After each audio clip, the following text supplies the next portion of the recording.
ఒకప్పుడు ఒక నిజాయితీగల కట్టెల కొట్టేవాడు ఉండేవాడు. రోజూ అడవికి వెళ్ళి చెట్లు నరుకుతూ తన జీవితం సాగించేవాడు. జీవితం సాదాసీదాగా ఉన్నా అతను తన శ్రమపైనే ఆధారపడి జీవించేవాడు. ఒకరోజు నది దగ్గర ఉన్న పెద్ద చెట్టును నరుకుతుండగా అతని ఇనుపగొడ్డలి జారి నీటిలో పడిపోయింది. పేదవాడైన అతను కొత్త గొడ్డలి కొనలేక నది ఒడ్డున కూర్చొని బాధతో ఏడవసాగాడు. అప్పుడే నదిలో ఒక ప్రకాశం మెరిసింది.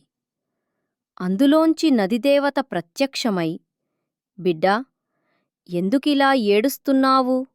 అని అడిగింది. కట్టెల కొట్టేవాడు జరిగిన విషయం నిజాయితీగా వివరించాడు.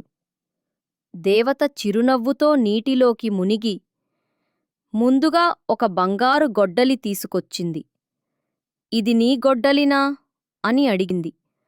అతను వెంటనే, "లేదమ్మా, ఇది నాది కాదు" అని అన్నాడు.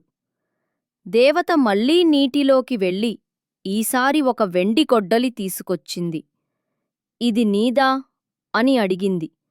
అతను ప్రశాంతంగా, "అది కూడా నాది కాదు అమ్మా" అని చెప్పాడు. చివరికి దేవత అతని ఇనుప గొడ్డలి తీసుకొని వచ్చింది.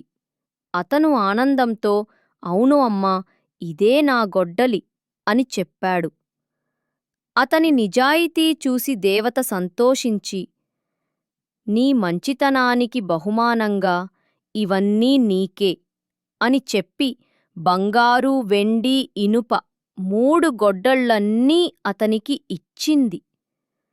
కట్టెల కొట్టేవాడు ఆనందంతో నమస్కరించి దేవతకు ధన్యవాదాలు తెలిపి ఇంటికి వెళ్ళిపోయాడు.